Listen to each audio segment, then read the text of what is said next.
Usha Patel garden and blog में आपका स्वागत है। मैं उषा पटेल, आपकी गार्डनिंग दोस्त। कैसे हो? गुड मॉर्निंग, जय श्री कृष्ण। तो आज मैं बात करने वाली हूँ मीठा नीम के पेड़ के बारे में कि हम उसको कैसे लगाएं, उसकी कैसी केयर करनी है और उसकी क्या क्या हमारे जीवन में उपयोगिता है। हमारे लेडीज़ को, गृहिणी को, जैसे सुबह उठते ही जैसे मीठे नीम के बिना हमारा सुबह अधूरा है। जैसे दाल को छौंका लगाना है, कढ़ी बनानी है, तो हमें बिना नीम के पत्ते हमें नहीं चलता है।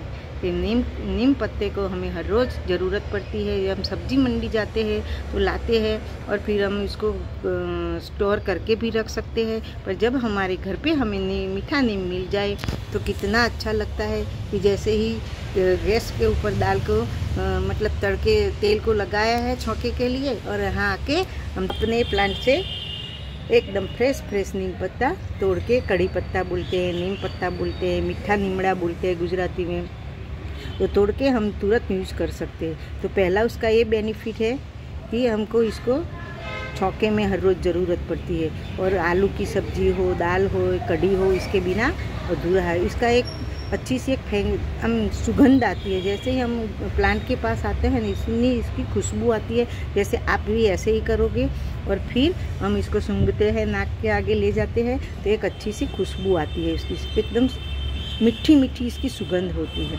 तो हम इसको गमले में भी ग्रो कर सकते हैं और ज़मीन में। जब हम ज़मीन में ग्रो करते हैं ना तो इसको कोई केयर करने की ज़रूरत नहीं है, कुछ नहीं होता और इतना बड़ा पेड़ हो जाता है ना, हमें पता ही नहीं चलता। 2-3 साल में तो हमें काट के कितना भी फेंक दो चारों ओर, सबको भी बांट दो, ले जाओ, पर इसमें कुछ नहीं होता है।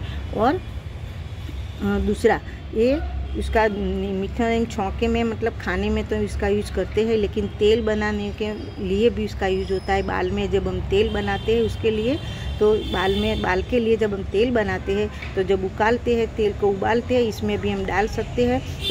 तो बहुत उसका बेनिफिट हमारे बाल में रहता है। हमारे बाल को जल्दी से वाइट नहीं करता है, काला बनाने में हेल्प करता है। दूसरा, हम जिसको भी डायबिटीज़ है उसको तो ज़रूर से खाना चाहिए कि डायबिटीज़ में भी वो हमारे बहुत हेल्पफुल रहता है।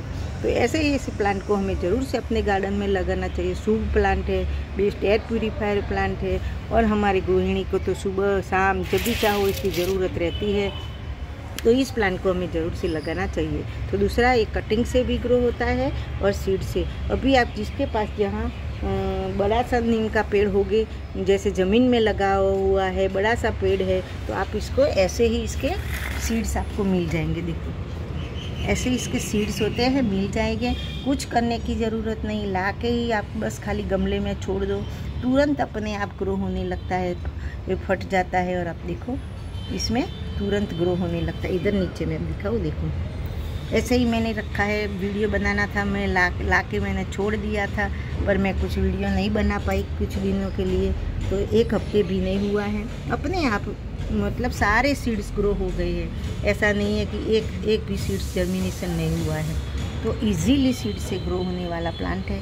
बस वेल ड्रेन मिट्टी बनाओ, गमला में ला के छोड़ दो और ऊपर से थोड़ी सी मिट्टी डाल दो। अपने आप जितने भी आप सीड्स डालोगे इतने सारे सीड्स जर्मिनेशन हो जाएंगी। जैसे सीड तो जर्मिनेशन हो गया, पर अब आती है बात इसमें। देखो मैं आपको दिखाऊं कि क्या क्या इसमें डिसीज भी आते हैं।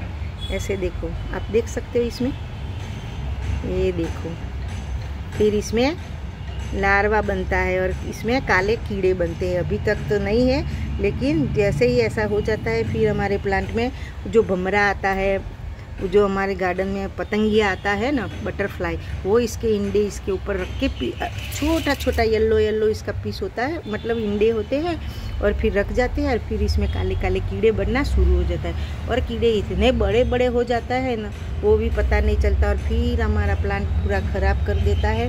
तो इसमें कोई और डिसीज़ तो नहीं आता है, लेकिन वही आता है कि इसमें पीले पीले अंडे रख के फिर काले काले कीड़े पड़ जाते हैं। तो हमें अपना प्लांट को चेक करते रहना है कि ऐसे काले कीड़े पड़े हैं, तो हमें उसको साफ पानी से धो देना है, या तो नीम ऑयल का हमें स्प्रे करना है। आपका डिश वॉशर से भी स्प्रे कर सकते हो। अभी तो बारिश की मौसम में तो नहीं है, नहीं तो बहुत सारे इसमें ऐसे काले कीड़े पड़ जाते हैं। दूसरा, इसमें और कुछ तो हमें ऐसा नहीं है कि इस प्लांट लगाया कि हमें इसकी वो हो गया वो हो गया, बस बहुत सारी गर्मी होती है तभी हमें उसको बचाना है। जब गमले में गार्डनिंग कर रहे थे तो क्या होता है कि बहुत सारी गर्मी होती है ना, तो ये थोड़ा सा प्लांट ख़राब हो जाता है या बहुत ठंडी में ख़राब हो जाता है। फिर जैसे ही फेब्रुआरी आती है, वसंत ऋतु होती है, हमारा फिर से प्लांट नवपल्लित हो जाता है और जैसे ही बारिश आती है हमारा प्लांट फिर से ग्रो करना शुरू कर देता है।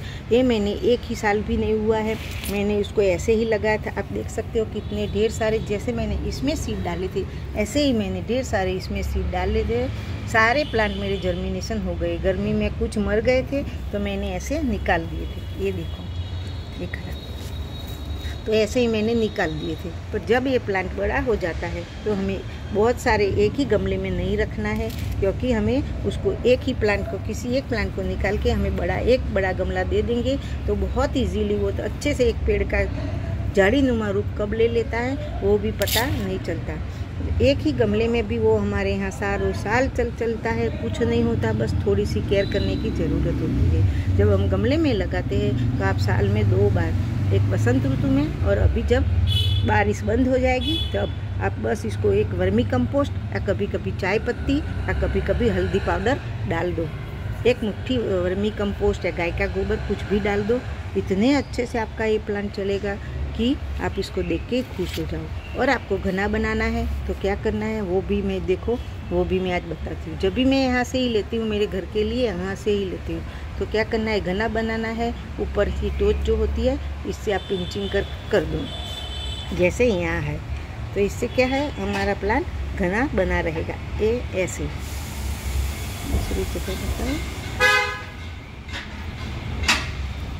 ये ऐसे मैं देखो, मैं कहीं बताऊँ, मैं तो सारी यहाँ से ऐसे ही पिंचिंग करके लेती हूँ।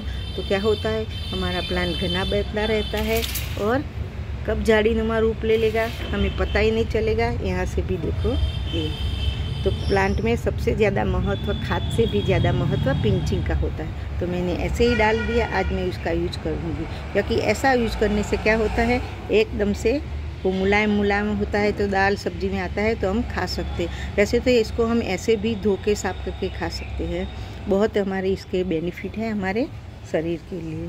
तो बस आप भी कहीं से भी जाके मीठे नीम के एक डाली भी लेके आओ, और डाली नहीं मिले तो इजीली अभी तो आपको सीड्स, बहुत सारे सीड्स मिल जाएंगे, तो कहीं से भी सीड्स लाके अपने गार्डन में कभी एक गमले में डाल दो। और अपने गार्डन में नीम पत्ता ज़रूर से उगाना चाहिए, क्योंकि हमारी गृहिणी को हर सुबह इसकी ज़रूरत होती है। तो चलो फिर मिलेंगे कुछ नए टॉपिक के साथ, तब तक बाय बाय, हैप्पी गार्डनिंग।